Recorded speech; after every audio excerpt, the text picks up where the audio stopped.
जो sickle volvulus होता है उसके बारे में बुक से देख लेते हैं कि वो बता रहे हैं कि फ़ीमेल्स में ज़्यादा कॉमन होता है। क्लॉकवाइज़ डायरेक्शन में जो है ये बनता है वॉल्वुलस, जो कि ट्विस्टिंग हो जाती है। एक्चुअली वॉल्वुलस क्या है, twisting of loop of bowel around its mesentery. तो ये जो होगा ये क्लॉकवाइज़ ट्विस्ट करेगा जो सीकल वाला होगा। तो इसको आप सी से याद रख सकते हैं, C for caecal, C for clockwise direction. और फीमेल्स में ज़्यादा कॉमन होता है, यंग पेशेंट्स में ज़्यादा कॉमन होता है। फिर इसके अलावा हम जब ऑब्वियसली इसको पैल्पेट एग्जामिनेशन के दौरान हम जब पैल्पेट करेंगे तो हमें जो है वो लेफ़्ट साइड ऑफ एब्डोमेन में कोई स्वेलिंग सी फील होगी। और फिर हम क्या करेंगे, एग्जामिनेशन के बाद हम क्या करेंगे, एब्डोमिनल रेडियोग्राफ्स लेंगे। तो उसमें हमें क्या मिलेगा कि जो इलियम होगी वो गैस फिल्ड होगी और जो सीकम होगी वो हमें डिस्टेंडेड मिलेगी। ठीक हो गया। फिर इसके अलावा जो कन्फर्मेशन ऑफ डायग्नोसिस है ना, वो हमारा बेरियम एनिमा के थ्रू होता है। ये आपने याद रखना है कि वॉल्वुलस के लिए जो हमारी इन्वेस्टिगेशन ऑफ चॉइस है, विच एक्चुअली कन्फर्म्स के ये जो है डायग्नोसिस इसका, वो वॉल्वुलस ही है। That is barium enema. क्यों? क्योंकि जब हम बेरियम एनीमा करवाते हैं तो उसमें हमें एक अपीयरेंस मिलती है, that is bird beak deformity.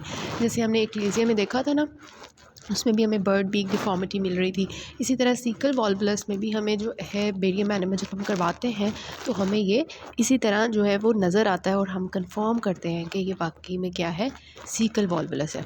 Treatment क्या होगा? ऑब्वियसली जब पेशेंट आपके पास आएगा तो आप वॉल्वुलस उसका बना हुआ है, ट्विस्ट टू ईविया इंटेस्टाइन उसकी लूप ऑफ बाउल उसकी मेसेंट्री के इर्द गिर्द तो पेन के साथ आ रहा होगा, तो आप उसको क्या करेंगे, मतलब डायरेक्टली सर्जरी तो नहीं स्टार्ट कर देंगे उसको। सबसे पहले उसकी सांस बहाल करेंगे, उसको रिससिटेट करेंगे, वो सारा सपोर्टिव मैनेजमेंट देंगे जो हम पढ़ते आ रहे हैं कि इस पर resuscitation with maintenance of circulation and respiration if required, with adequate nutrition, hydration, उसका यूरिन आउटपुट वगैरह मेंटेन करेंगे, सीरम इलेक्ट्रोलाइट्स करवाएंगे, उसकी जो है उसकी इलेक्ट्रोलाइट बैलेंस मॉनिटरिंग करेंगे, उसकी वाइटल मॉनिटरिंग करेंगे और उसको जो है वो एनाल्जेसिया देंगे पेन के लिए।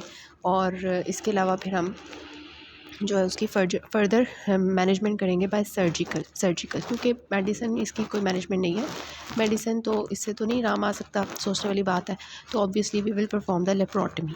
तो फिर क्या होगा, लेप्रोटमी में वो हमें ट्विस्टेड सा वो जो वॉल्वुलस मिलेगा, हम उसको क्या करेंगे, क्या करना चाहिए, अनट्विस्ट करना चाहिए। तो कोई ऐसा ऑपरेशन होना चाहिए ना कि वो वॉल्वुलस को अनट्विस्ट कर दे। ठीक है। तो वॉल्वुलस जो है उसको सबसे पहले अनट्विस्ट करेंगे। मतलब आप सोच लें कि जैसे एक रस्सी के गिर्द बल पड़ा हुआ है, तो हम क्या करेंगे, उसको खोलेंगे। इसी तरह वॉल्वुलस भी एक रस्सी के अंदर बल ही पड़ा हुआ है, तो हम उसको खोलेंगे, उसको अनट्विस्टिंग करेंगे। जब अनट्विस्टिंग करेंगे फिर हमने देखना है अनट्विस्टिंग करने के बाद कि हमारा जो सीकम है वो वायबल है या नहीं। वायबिलिटी कैसे चेक करते हैं, वो हम इंटेस्टाइनल ऑब्स्ट्रक्शन में हम देख चुके हैं कि वो किसे, उसका कलर कैसा होगा, उसको प्रिक करेंगे तो ब्लीडिंग होगी या नहीं होगी, उसकी बेसिस पे, उसकी अपीयरेंस की बेसिस पे वो सारी वायबिलिटी हम जब चेक करेंगे कि हाँ हमारी सीकम अभी मरी नहीं है, ज़िंदा है, तो फिर हम उसकी वायबिलिटी चेक करेंगे। और फिर हम क्या करेंगे कि ऑब्वियसली देखिए सोचने वाली बात है कि अगर हम उसको अनट्विस्ट करेंगे दोबारा से ट्विस्ट हो सकती है ना। तो मतलब वो दोबारा से ट्विस्ट हो जाएगी तो मतलब रिकरेंस हो जाएगी। तो रिकरेंस को बचाने के लिए हमारे पास एक सर्जरी होती है, इसको हम कहते हैं सीकोपेक्सी। बहुत ही आसान है। सीकोपेक्सी में क्या होता है कि हम जो सीकम अनट्विस्ट करते हैं ना, उसको हम ना साइड पे ना जो बाउल वॉल होती है उसके साथ फिक्स कर देते हैं ताकि वो दोबारा से ट्विस्ट ना हो जाए। तो सीकोपेक्सी करते हैं, fixation of caecum to the lateral abdominal wall.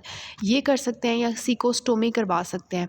ठीक है। तो हमारे पास क्या ऑप्शन आ गया, सबसे पहले हमने सपोर्टिव ट्रीटमेंट किया पेशेंट का, उसके बाद हमने क्या किया, हमने जो है वो लेप्रोटमी परफॉर्म की, उसमें वो जो ट्विस्ट बना हुआ था उसको अनट्विस्ट किया। अनट्विस्ट करने के बाद हमने सीकम को देखना है। अगर तो सीकम वायबल है तो हमने परफॉर्म करना है सीकोपेक्सी, और अगर वो वायबल नहीं है तो फिर दूसरा ऑप्शन क्या है, सीकोस्टोमी। सीकोस्टोमी में हम क्या करते हैं, वो जो गैंग्रीनस मड़ा हुआ सीकम होता है उसको हम निकालते हैं और जो बाकी वाला हिस्सा होता है उसको हम एंड टू एंड एनास्टमोसिस कर देते हैं। सिंपल। तो राइट हेमिकोलेक्टमी जो है वो भी हमें कभी कभी परफॉर्म करनी पड़ सकती है कि सीकम, जैसे हमने कोलोरेक्टल कैंसर पढ़ा था उसमें सीकम का कैंसर था, तो हम राइट पूरी हेमिकोलेक्टमी कर देते थे, जिसमें हम जो है वो असेंडिंग कॉलॉन और जो हमारा स्प्लीनिक जो हेपेटिक फ्लैक्चर था उसको भी रिमूव कर देते थे। ट्रांसवर्स कोलान को, जो कोलॉन है उसका, सॉरी, टू जो प्रॉक्सिमल 1/3 होता था उसको भी रिमूव कर देते थे। तो इसी तरह यहाँ पे भी राइट हेमिकोलेक्टमी जो है वो हमें कभी कभार परफॉर्म करनी पड़ सकती है। तो सिंपल सा इसका ट्रीटमेंट है। सो ये शॉर्ट्स में भी मैंने ऐड किया हुआ था। This is actually sigmoid volvulus, इसी तरह सीकम का होता है वॉल्वुलस। ये देखें, ये जो वॉल्वुलस है this is of the caecum volvulus, ठीक है। इसमें जो हमें पेरेंट्स मिलती है that is bird beak appearance on the barium enema. So यहाँ से थोड़ा सा रिवाइज कर लें कि second most common site of volvulus है दैट इज़ सीकम। फर्स्ट क्या है, सिग्मॉइड। देन हमने देखा कि सीकम जो है वो कंजेनिटल डिफेक्ट हो सकता है पेरिटोनियम में, जिसकी वजह से ट्विस्टिंग हो जाती है। और फिर इसके रिस्क फैक्टर्स क्या हैं, यंगर पेशेंट्स में होता है, जो मैराथन रनर्स होते हैं उनके अंदर ये होता है, और जीआई मेलिग्नेंसी में इसका रिस्क ज़्यादा हो जाता है। फिर डायग्नोसिस हम कैसे करेंगे, प्लेन फिल्म लेंगे तो उसमें हमें कॉफ़ी बीन या कोमा शेप्ड मिलेगा, ठीक है। लेकिन ये इतना अच्छा नहीं होता। कॉफ़ी बीन ना आपको मोस्टली उसमें मिलता है, हाँ कॉफ़ी बीन जो है ये आपको मिल सकता है अच्छा, कॉफ़ी बीन आपको क्या कोमा अपेरेंस मिलती है। और इसके अलावा जो है वर्लपूल साइन मिलता है इसमें एब्डोमिनल सीटी में, और सर्जिकल एक्सप्लोरेशन करते हैं और फिर मैनेजमेंट करते हैं।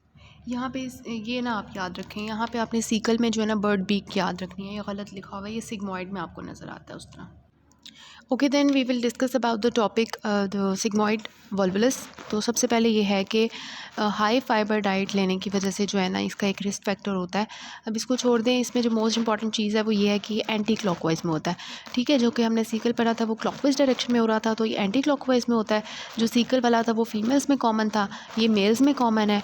जो सीकल वाला था वो यंग पेशेंट्स में कॉमन था, मैराथन रनर्स में ज़्यादा कॉमन था, और सिग्मॉइड जो है ये ओल्डर इंडिविजुअल्स में ज़्यादा कॉमन है, ठीक है। ये उन लोगों में ज़्यादा कॉमन होता है जो कि जो है वो क्रॉनिक कॉन्स्टिपेशन जो है वो होते हैं, और फिर लेग्जेटिव अब्यूज़, मतलब आपको पता है ना ज़्यादातर बूढ़े लोग जो होते हैं उनको कॉन्स्टिपेशन का इशू होता है, और फिर वो जो है बहुत ज़्यादा लेग्जेटिव्स इस्तेमाल करते हैं, तो उसकी वजह से ये जो है ना हो जाती है। तो ये आपको नज़र आ रही है sickle volvulus, sorry sigmoid volvulus आपको नज़र आ रही है। तो ये हमारी जो है इस तरह से ऑब्स्ट्रक्शन हो जाएगी। अब जो ऑब्स्ट्रक्शन होगी ऑब्वियसली क्या होगा कि वहाँ पर जब स्टूल यहाँ से आना होगा तो वो पास हो सकेगा नहीं, पेशेंट कॉन्स्टिपेटेड रहेगा। और इसके अलावा अगर हम कहें कि वही उस तरह ब्लड सप्लाई कॉम्प्रोमाइज़ होगी और वहाँ पे जो एरिया होगा वो उसका हो जाएगा क्या, गैंग्रीनस, ठीक है। प्रीडिस्पोजिंग फैक्टर्स क्या होते हैं, देखें एडहीन्स बनी हो पहले किसी को, और इसी तरह जैसे हमने देखा कि इसके अलावा डिवर्टिकुलाइटिस है, और इसके अलावा लॉन्ग पेल्विक मीज़ोकोलॉन है। मतलब आपको पता है जब रस्सी छोटी हो ना तो उसके इर्द गिर्द इतना बल नहीं पड़ता, लेकिन अगर लंबी हो ना तो उसमें ज़्यादा बल पड़ेगा। इसी तरह हैंड्स फ्री होते हैं हमारे, तो वो भी आपको पता है वो बल पड़ जाता है उनके गिर्द क्योंकि वो लॉन्ग होते हैं। इसी तरह अगर पेल्विक मीज़ोकोलॉन जो है हमारी वो लॉन्ग है तो उसमें भी वो ट्विस्ट होने के ज़्यादा चांसेस होंगे, ठीक है। इसके अलावा क्या है, ये प्रीडिस्पोजिंग फैक्टर्स हो गए। इसमें आपने याद रखना है कि कभी कभार ना ऐसे होता है कि ये सिग्मॉइड वॉल्वुलस पहले से बना होता है, ठीक है, और इलियम जो है ना वो भी आके इसके इर्द गिर्द जो है ना मतलब ट्विस्ट कर जाती है। समझ आ रही है, मतलब कि सिग्मॉइड वॉल्वुलस बना होगा और इलियम कहेगी कि मैं भी तुम्हारे गिर्द आके घूम जाती हूँ, ठीक है। तो इलियम जो है वो कभी कभार क्या होती है, सिग्मॉइड वॉल्वुलस के इर्द गिर्द इंसर्कल कर लेती है उसको, तो उसको हम कहते हैं इलियोसिग्मॉइड वॉल्वुलस, इलियोसिग्मॉइड नॉटिंग कहते हैं, और इसको हम कहते हैं कंपाउंड वॉल्वुलस, ठीक है। जैसे आप समझ लें गुब्बारा होता है ना, तो गुब्बारा जो है एक ऑलरेडी फूला हुआ गुब्बारा है, ठीक है, और उसको जो है ना फर्दर नीचे से टाई करते हैं। तो ऐसे समझ लें कि वो जो गुब्बारा पहले से बना हुआ था ना that was the sigmoid volvulus, और उसके गिर्द जो उसको हमने बंद करने के लिए रस्सी बांधी है ना, धागा बांधा है, दैट इज़ द इलियम। तो वो एक जो बन जाता है ना that is actually the compound volvulus या फिर इलियोसिग्मॉइड नॉटिंग, ठीक है। तो ये भी एक चीज़ होती है। क्लिनिकल फीचर्स वही होते हैं जो हमारे इंटेस्टाइनल ऑब्स्ट्रक्शन के होते हैं, पेन, कॉन्स्टिपेशन, डिस्टेंशन, वॉमिटिंग, और इसके अलावा कभी कभार जो है वो पेरिटोनाइटिस भी हो सकता है। और इस कैसे होता है वो हम देख चुके हैं इंटेस्टाइनल ऑब्स्ट्रक्शन में। अच्छा, उसके बाद आ जाता है कि इन्वेस्टिगेशंस में सबसे पहले हम क्या करवाएंगे, प्लेन एक्सरे एब्डोमेन करवाएंगे। प्लेन एक्सरे एब्डोमेन में हमें जो है ओमेगा साइन मिलेगा।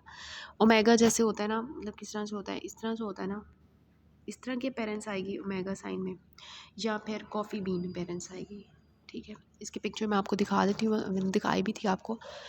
तो इसमें जो है आपको मतलब कॉफ़ी बीन साइन एक्चुअली कैसे आता है कि डिस्टेंडेड वॉल्वुलस की, डिस्टेंडेड लूप की वजह से ना, तो वो हमें डायफ्राम की तरफ एक्सटेंडेड मिलता है इस तरह से। ये कॉफ़ी बीन बनी हुई है ऐसे करके, ठीक है। दिस शोज़ के डिस्टेंडेड एब्डोमेन है। इसको हम बेंट इनर ट्यूब साइन भी कहते हैं कि जैसे एक ट्यूब जो है वो बेंट हुई हो, ठीक है। तो एमसीक्यूज़ के लिए आपने याद रखना है कॉफ़ी बीन याद रखना है, ओमेगा याद रखना है और बेंट इनर ट्यूब याद रखना है। ट्रीटमेंट क्या होगा? सबसे पहले वही सपोर्टिव ट्रीटमेंट है जो हम डिस्कस कर चुके हैं, रिससिटेशन करेंगे। इसमें नेज़ोगैस्ट्रिक एस्पिरेशन बहुत इंपॉर्टेंट होती है, वो आपने ज़रूर लिखनी है। उसके बाद हम क्या करेंगे? सिग्मोइडोस्कोपी परफॉर्म करेंगे, ठीक है। फ्लेक्सिबल और रिजिड सिग्मोइडोस्कोपी में lead to untwisting of sigmoid colon. मतलब सिग्मोइडोस्कोपी का दो यूजेस होते हैं, एक थेरेप्यूटिक होते हैं और एक जो है ना डायग्नोस्टिक होते हैं, ठीक है। डायग्नोस्टिक ऐसे होता है, वो हम कोलोरेक्टल कैंसर में पढ़ चुके हैं किस तरह से हम उसको डायग्नोस करते हैं बायोप्सी लेने के लिए। लेकिन यहाँ पर हम सिग्मोइडोस्कोपी कर रहे हैं to untwist the sigmoid colon, ठीक है। लेकिन ये है कि ऑब्वियसली हम अनट्विस्ट करेंगे तो वो थोड़ी देर के लिए पेशेंट को आराम आएगा, तो वो दोबारा भी हो सकता है। तो फिर हमें क्या करना पड़ सकता है? हम जो है वो लेप्रोटमी परफॉर्म करते हैं। देखिए अब जो है ना हम लेप्रोटमी परफॉर्म करेंगे। लेप्रोटमी परफॉर्म करेंगे तो फिर हम लेप्रोटमी के थ्रू उसी तरह जैसे सीकल वॉल्वुलस को हमने अनट्विस्ट किया था वो करेंगे। उसी तरह अगर तो हमारा जो है गैंग्रीनस हो चुका है तो उस गैंग्रीनस पार्ट को हम जो है वो रिमूव करेंगे और फिर जो बाकी वाला हिस्सा होगा वो हम एंड टू एंड एनास्टमोसिस कर लेंगे, ठीक है। तो इसको हम कहते हैं डबल बैरल कोलोस्टमी। अगर तो हमारी वो गैंग्रीनस का काम था, गैंग्रीनस में हमने क्या किया था? हमने उस गैंग्रीनस पार्ट को रिसेक्ट किया था और हमने दोनों एंड्स को जो है बाकी वाले उनको एंड टू एंड एनास्टमोस कर दिया था, ठीक है। लेकिन अगर हमारी गट जो है वो वायबल है तो फिर हम क्या करेंगे? उसको उसी तरह जैसे हमने सीकोपेक्सी की थी ना, उसी तरह हमने सिग्मोइड कोलॉन को लैटरल एब्डोमिनल वॉल के साथ ना जोड़ देना है ताकि वो दोबारा से ट्विस्ट ना कर सके, ठीक है। तो वो कहते हैं कि वैसे ये भी जो है रिकरेंस कर सकता है। इस वजह से हम जो है वो क्या करते हैं, हम सबसे पहले उसी तरह करते हैं कि जो वॉल्वुलस वाला हिस्सा होता है ना उसको ही हम रिमूव कर देते हैं, कोलेक्टमी कर देते हैं और फिर हम जो है ना एक स्टोमा बना देते हैं एंड टू एंड एनास्टमोसिस करके। ठीक हो गया, ये मैं आपको दिखाती हूँ। ये आपको मिल रही है coffee bean sign on X-ray. ये वर्ल्ड पूल अपीयरेंस मिलती है सीटी स्कैन के ऊपर, ठीक है। इस तरह से वर्ल्ड पूल की तरह ये आपको नज़र आ रहा है वर्ल्ड पूल पेरेंट्स। ये हम देख चुके हैं सिग्मॉइड में, सॉरी सीकल में। ये सिग्मॉइड के जो हैं वो रिस्क फैक्टर्स हैं और ये उसके क्लिनिकल फीचर्स। ट्रीटमेंट क्या है? सिग्मोइडोस्कोपी के थ्रू करते हैं, लेकिन फिर आगे फर्दर हम देखते हैं। ये इसको आप रीड कर लें, हम देख चुके हैं। कभी कभार जो है वो इंटेस्टाइनल मैल न्यूट्रिशन भी हो जाती है, मिड गट वॉल्वुलस बन जाता है, तो उसके फीचर्स ये होते हैं। बिलस वॉमिटिंग बहुत इंपॉर्टेंट होती है उसमें, ठीक है। अब जो है ये वॉल्वुलस जो बनता है एक्यूट हो सकता है, सब एक्यूट हो सकता है, क्रॉनिक हो सकता है। एक्यूट जो है वो कब आएगा पेशेंट एक्यूटली इमरजेंसी में? जब पूरी की पूरी वेजल सप्लाई जो है वो इम्पेयर हो जाएगी ना, पेशेंट फुल पेन के साथ आएगा। सब एक्यूट में ना वैस्कुलर कॉम्प्रोमाइज़ नहीं होता, इस वजह से पेशेंट जो है वो इतनी मतलब पेन के साथ नहीं आता, वो दैट इज़ सब एक्यूट। क्रॉनिक क्या होता है कि जो है ट्विस्टिंग होती है, उसके बाद हम उसको अनट्विस्ट करते हैं लेकिन वो दोबारा से ट्विस्टिंग हो जाती है, तो उसकी वजह से एक डबल नॉट बन जाती है जिसको हम कहते हैं इलियोसिग्मॉइड नॉटिंग, जो जिसमें इलियम जैसे मैंने आपको बताया वो डबल हो जाती है, तो उसको हम कहते हैं। ये कुछ मैनेजमेंट की है कि उसको एनाल्जेसिया देंगे और उसकी पेन रिलीफ करने के बाद हम उसको इनकरेज करेंगे कि आप कॉपीज़ फूड्स ना लें जो कि वॉमिटिंग इंड्यूस करेंगे, और एंटीमेटिक्स जो है उनको हम देंगे। इसके अलावा आईवी फ्लूइड्स देंगे ताकि बॉडी फ्लूइड्स को रिप्लेस किया जा सके, एसिडोसिस को प्रिवेंट किया जा सके, इलेक्ट्रोलाइट बैलेंस मेंटेन करेंगे। फिर एब्डोमेन की हम जो है एग्जामिनेशन करेंगे for distension and tenderness, auscultation करेंगे for the bowel sounds and movements. This is what, आपको क्या लग रहा है कौन सा प्रोसीजर है अभी तक जो हमने देखा? सबसे पहले तो ये आपको सीकम नज़र आ रही है ना, नीचे अपेंडिक्स है, सीकम वाला पोर्शन है, तो इसको हमने क्या किया हुआ है? अनट्विस्ट किया हुआ है वॉल्वुलस को और लेटरल एब्डोमिनल वॉल के साथ उसको जोड़ दिया हुआ है। This is what, this is caecopexy. और ये कब परफॉर्म करते हैं? जब हमारी जो हमारी सीकम है वो वायबल है या अनवायबल है? वायबल है, ऑब्वियसली वायबल है। अगर वायबल नहीं होगी तो ऑब्वियसली उस केस में हम सीकम को रिमूव करेंगे और बाकी वाले हिस्से को एंड टू एंड ऑस्मोसिस करेंगे, जो रह गया होगा हिस्सा। तो उस वाले प्रोसीजर को हम क्या कहते थे? सिकोस्टमी। तो आपने याद रखना है कि सीकोपेक्सी हम कब करेंगे और सिकोस्टोमी कब करेंगे। सो वॉल्वुलस आपने अच्छे से कर लेना है, उसके यूक्यूज़ हम बाद में डिस्कस करेंगे। अभी कुछ और चीज़ें देख लेते हैं। इंटरसेप्शन आपको पता है कि हम कह सकते हैं कि एक गट जो है उसका पार्ट जो है ना वो अपनी अगली वाली जो पार्ट है उसके अंदर घुस जाता है, उसको कहते हैं intussusception. Prolapse of one part of gut into the immediately adjoining gut. या दूसरी हम वर्ड्स में कह सकते हैं telescoping of one segment of bowel into adjacent segment. इसकी पिक्चर देखते हैं। देखिए ऊपर नॉर्मल इंटेस्टीन आपको नज़र आ रही है, बिल्कुल स्मूथ एक उसने बनाई हुई है। लेकिन इंटरसेप्शन में क्या होगा कि एक वॉल जो है वो दूसरी में घुस जाएगी, ठीक है। तो ये जो अंदर घुसती है ना तो ऐसे लगता है जैसे टेलीस्कोप, इस तरह से अपीयरेंस आती है। तो when the portion of the intestine folds on itself like a telescope causing the bowel obstruction, this is known as the interception. अब क्या होता है कि ये जो है, इसकी वीडियो मैं आपको लिंक में डिस्क्रिप्शन में दे देती हूँ, वो आपने देख लेनी है। उसमें से जो अगला वाला थोड़ा सा पार्ट होगा उसमें आपको दिखाया जाएगा कि एक नॉर्मल पेरिस्टाल्सिस हो रही होती है। फूड जो है वो हमारे माउथ से लेके नीचे एनस तक जा रहा होता है, ठीक है। अब होता क्या है कि वो जो एक पेरिस्टाल्सिक वेव आ रही होती है ना, उस पेरिस्टाल्सिस वेव के थ्रू जो है वो उसको मतलब उसके दौरान ही आपको वीडियो में नज़र भी आ रहा होगा, पेरिस्टाल्सिस वेव जा रही होती है और क्या होता है कि वो जो प्रॉक्सिमल गट होती है ना वो डिस्टल गट के अंदर घुस जाती है, ठीक है। तो अब वो जो है डिफरेंट टाइप्स की हो सकती है। मतलब कि अगर वो हमारी ये होगी कि इलियम जो है वो कोलॉन के अंदर घुसी है, ठीक है, तो उसको हम कहेंगे इलियोकोलिक। अगर हमारी इलियम जो है वो अपने ही इलियम के अंदर अगली वाली इलियम के अंदर घुसी है तो उसको कहेंगे इलियल। अगर वो हमारी जो इलियम है वो सीकम के अंदर घुस गई है तो उसको कहेंगे इलियोसिकल। और अगर हमारी कोलॉन जो है वो अपने अगली वाली कोलॉन वाले हिस्से के अंदर घुस जाएगी तो उसको कहेंगे कोलोकोलिक। तो इलियोकोलिक, इलियल, इलियोसिकल, कोलोकोलिक, इस तरह से याद रख लें। इलियल, कोलोकोलिक, इलियोसिकल, इलियोकोलिक, ठीक हो गया। फिर हम इसकी पैथोलॉजी देख लेते हैं। पैथोलॉजी मैंने आपको बता दिया कि वो जो आपने वीडियो देखनी है उसके थ्रू आपको समझ आएगी कि एक्चुअली जब वो घुसेगी ना तो उसकी वजह से ना हमारे दो पार्ट्स बन जाते होते हैं। उनको हम पिक्चर से देखते हैं। ये वाली जो है ना आपने पिक्चर याद रखनी है, बुक वाली भी अच्छी बनी हुई है लेकिन यहाँ से आपको ज़्यादा अच्छी समझ आएगी। देखिए पेरिस्टाल्सिस ऐसे हो रही थी, ठीक है। फॉर एग्जांपल आप कंसिडर कर लें दिस इज़ ट्रांसवर्स कॉलॉन, ठीक है। तो पेरिस्टाल्सिस ट्रांसवर्स कॉलॉन हमारा जो है वो ये हमारी कौन सी साइड होगी, राइट साइड, और ये हमारी होगी लेफ़्ट साइड, ठीक है। तो यहाँ पे पेरिस्टाल्सिस फूड जो है यहाँ पे था और उसकी वजह से पेरिस्टाल्सिस चल रही थी। लेकिन क्या हुआ पेरिस्टाल्सिस के दौरान कि जो प्रॉक्सिमल गट वाला हिस्सा है वो हमारी डिस्टल गट के अंदर घुस गया। तो उसकी वजह से ये जो घुसेगा ना अंदर वाला हिस्सा, this is making a septum, ठीक है। तो इसको हम कहेंगे इंटू से सेप्टम। जो entering on the inner tube है ना, which is entering in the inner tube, that is into से सेप्टम, ठीक है। और जो आउटर शीथ होगी ना या आउटर ट्यूब होगी, ये वाली जो बाहर वाली है जिसके अंदर वो घुसा है, उसको कहेंगे इंटू सिसिपियंस, ठीक है, इंटू सिसिपियंस। तो इंटू से सेप्टम, इंटू सिसिपेंस, ठीक है। दिस इज़ एक्चुअली कि हमारा जो है वो दो इसके हिस्से होते हैं, वैसे तीन हिस्से होते हैं और लेकिन ये दो हिस्से जो है ना वो आपने याद रखने हैं, इंटू सिसिपेंस और इंटू सेप्टम, ठीक है। फिर हम देख लेते हैं कि इसकी कॉज क्या होती है, क्यों घुस जाता है। ज़्यादातर बच्चे आपके पास आते हैं, चिल्ड्रन में ये कॉमन होता है, 5 से 10 महीने के अंदर ये कॉमन होता है और 70-90% केसेस में इसकी कोई कॉज नहीं होती, इडियोपैथिक होता है। लेकिन कहते हैं कि देखें अब एक हिस्सा जो है वो दूसरे के अंदर घुस रहा है। आपको क्या लगता है कि क्यों घुस रहा है? कोई ऐसी प्रेशर वाली चीज़ होगी जो उसको घुसाएगी, मतलब कोई प्रेशर आ रहा है, प्रेशर के साथ कोई चीज़ आ रही है। तो वो कहते हैं कि होता क्या है कि फॉर एग्ज़ाम्पल उनके हाइपरप्लेजिया ऑफ पेयर्स पैचेस हो जाती है तो वो इतने ज़्यादा प्रेशर देगी, उसकी वजह से हो सकता है। या फिर अपर रेस्पिरेटरी ट्रैक्ट इन्फेक्शन, कोई वायरल इन्फेक्शन बच्चों के अंदर बहुत कॉमन होता है, रोटा वायरस वगैरह आपको पता है। तो उन वायरल इन्फेक्शंस के वायरल लोड की वजह से क्या होता है कि ये हो जाता है।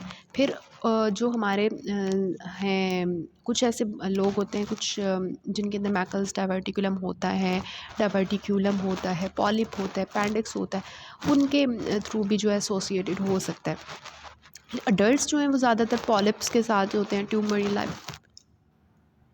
लाइपोमा जो है वो जिन अडल्ट्स में होगा ना, उसकी वजह से भी प्रेशर सी आएगी, जिसकी वजह से वो मतलब घुस जाएगी उसके अंदर। ठीक हो गया, आप क्लिनिकल फीचर्स के आएंगे, सोचने वाली बात है, पेशेंट को पेन होगी होगी तो सडन कॉलिक की एब्डोमिनल पेन होगी, वो पेशेंट जो है वो चीख रहा होगा, मैंने यहाँ लिखा हुआ स्क्रीम विद पेन, पेशेंट जो है वो पेन के साथ चीख रहा होगा, ठीक है।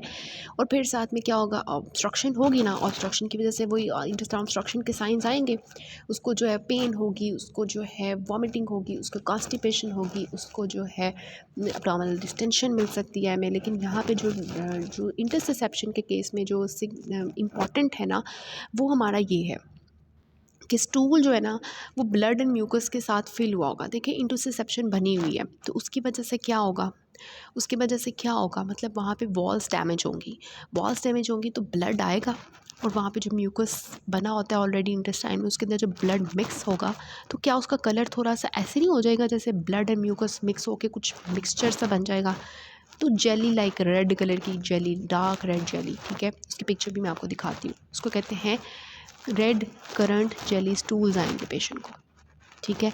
इसके अलावा जो है हम एब्डोमेन में जो है जब हम ऐसे फील करेंगे तो हमें सॉसेज शेप्ड हम्प जो है उसकी फीलिंग आएगी, ठीक है। तो इसको हम डांसिंग साइन भी कहते हैं। तो ये इंपॉर्टेंट चीज़ होती है कि हमें जो है सबसे पहले स्क्रीम विद पेन होगा, पेशेंट वॉमिटिंग के साथ आएगा, रिकरेंट जेरी स्टूल्स की होगी हिस्ट्री, और इसके अलावा सॉसेज शेप्ड हम्प हमें एब्डोमेन में फील होगा, ये डांसिंग साइन भी हमें इसको जो है वो कहते हैं, ये हमें जो है वो मिलेगा। फिर ऑब्वियसली जब हम डायग्नोसिस करेंगे तो किस चीज़ से करना चाहिए हमें, सबसे पहले हम देख लें, अल्ट्रासाउंड करके चलें देख लेते हैं शुरू में। फिर हम क्या करेंगे, बेरियम एनेमा करवाएंगे। अब इनेमा में क्या होगा वो मैं आपको दिखाती हूँ, और सीटी स्कैन हम करवाएंगे, लेकिन जो सबसे अच्छा है ना वो बेरियम एनेमा ही है, ठीक है। वो कैसे है, क्योंकि उसमें हमें बहुत अच्छी पिक्चर नज़र आती है, इसकी मैं दिखाती हूँ। बेरियम एनीमा में देखें होता क्या है कि जब हम ना यहाँ से ऑब्वियसली यहाँ से रेक्टम के थ्रू जब हम डालेंगे, ठीक है, तो वो आएगा यहाँ पे एनीमा, ठीक है। यहाँ पे जब एनीमा आएगा तो उसने कैसे फिलिंग करनी है, ऐसे करके ऐसे करके ऐसे करके, तो ये आपको लग रहा है कोई पंजा सा बन रहा है ऐसे करके, तो ये हमें जो है ना एक्चुअली बेरियम एनीमा में नज़र आता है क्लॉ साइन, तो इससे हम डायग्नोज करते हैं कि ये इंटरसेप्शन बनी हुई है। बाकी मैं आपको नेक्स्ट पार्ट से जो है वो इसकी ट्रीटमेंट करवाती हूँ। Next we will discuss about the Meckel's diverticulum paralytic ileus along with it.